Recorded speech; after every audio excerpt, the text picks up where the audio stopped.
Hi everyone, it's me again. A few episodes ago, I did an episode about the renovation scam scene in Singapore and why it is still rampant. Some of the viewers and friends had also reached out to me to do a second part to that vlog. And so this week, I'm going to do not one, but two episodes dedicated to spotting the fake IDs.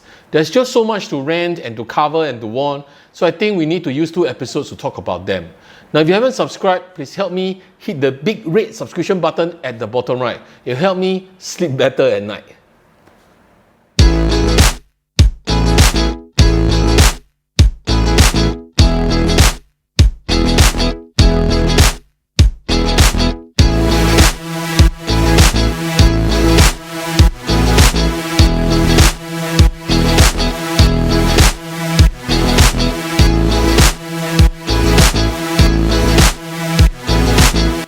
Now before I begin, let me state a disclaimer first. The fake IDs that I'm referring to here is not so much about people who do not possess interior design qualifications.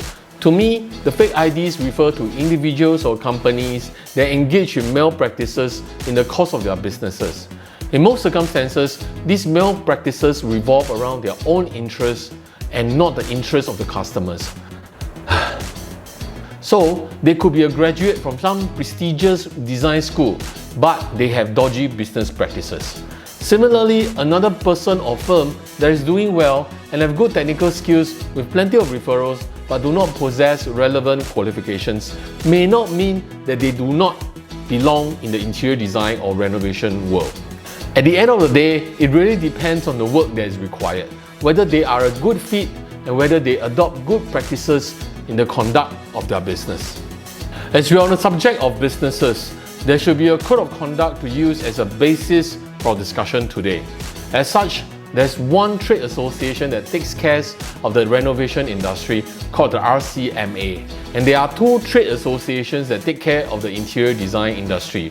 One of them is IDCS, the Interior Design Confederation of Singapore. So I took a look around their website and chanced upon their members' Code of Conduct page. Let me quote a paragraph from their COC. Members of the Interior Designer Confederation of Singapore are required to conduct their professional practice in a manner that will command the respect of clients, suppliers of goods and services to the profession, and fellow professional designers as well as the general public. So in this first statement from their Code of Conduct, it can be clearly seen that there is a professional conduct that needs to be upheld.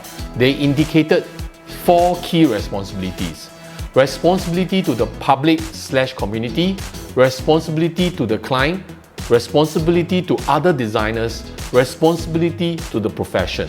I've left the link to the IDCS website in the description below. So if you want to find out more about them and their work, please check them out. When I read through the Code of Conduct, there are some key sentences that resonated with me. I quote, agreed that he or she shall at all times consider the health, safety and welfare of the public in spaces they design. I agree totally to this. I mean, whenever you consider hiring a designer, one of the red flags would be that your designer do not take into consideration the health and safety aspects. And this is not just for public spaces, but also residential spaces as well. Like for example, situations where they specify products that will pose risk to the users, like the use of real mirrors on the ceiling. As much as you like the kinky ideas of having mirrors above your bed, a real designer will tell you truthfully that that is a terrible mistake, be it visually or from a practical position. No need. But assuming you insist on this, a responsible designer will offer you options that can still achieve similar results without A, costing an arm or a leg, or B, be of a lightweight material like a reflective laminate, such that one day, if it happens to drop, it will not smash onto you and kill you when you're performing stunts on your bed. Members shall not consciously assume or accept a position in which his personal interests conflict with his professional duty. This sentence is the best. Personal interest versus professional duty. So let's imagine the scenario. We have a client who hires a fake ID and the client asks, can I have 2 basins in my HDB master bathroom? The fake ID response would be, can, no problem. We all know that is impossible. where are you going to find the space? And even if you have the space, how will you fit 2 adults in a bathroom to use 2 basins at the same time? No. Can I have extra coatings of paints on the walls to protect it? The fake IDs will say, no need. We already paint 2 layers of primer and final coat is the paint color. It will be good enough. So the correct response to this will be that paintings on the walls should be sealed with a sealer to protect moistures from seeping through, and after which you need layers of primers to ensure that it is smooth and opaque enough to receive your desired colors. But of course, having a code of conduct is pointless if you don't intend to be professional. As such, I think it is necessary to form a checklist to ask your ID cum renovator a bunch of questions to pre-qualify.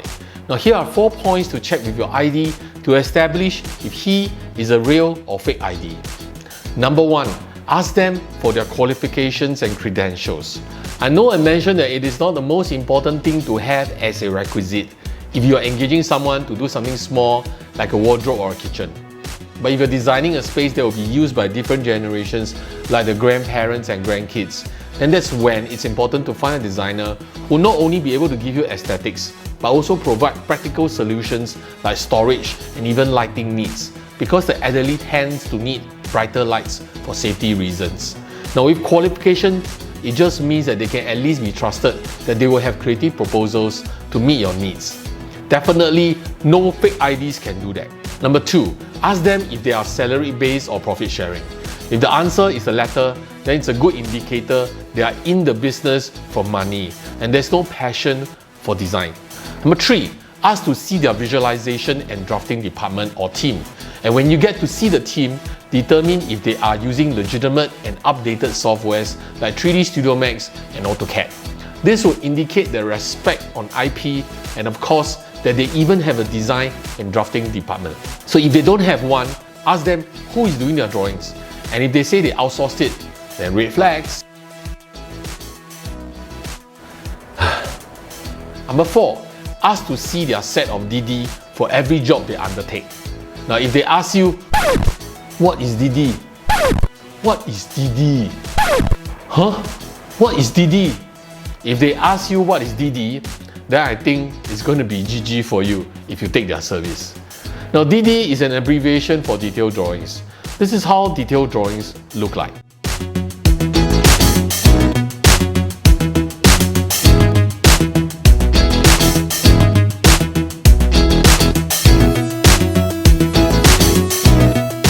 Typical design and build scenario, there are many parties involved.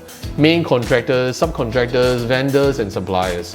Exchange of information happens round the clock. And one of the ways to protect the integrity of the design is the use of detailed drawings to check on the materials, measurements, finishings, as well as the termination.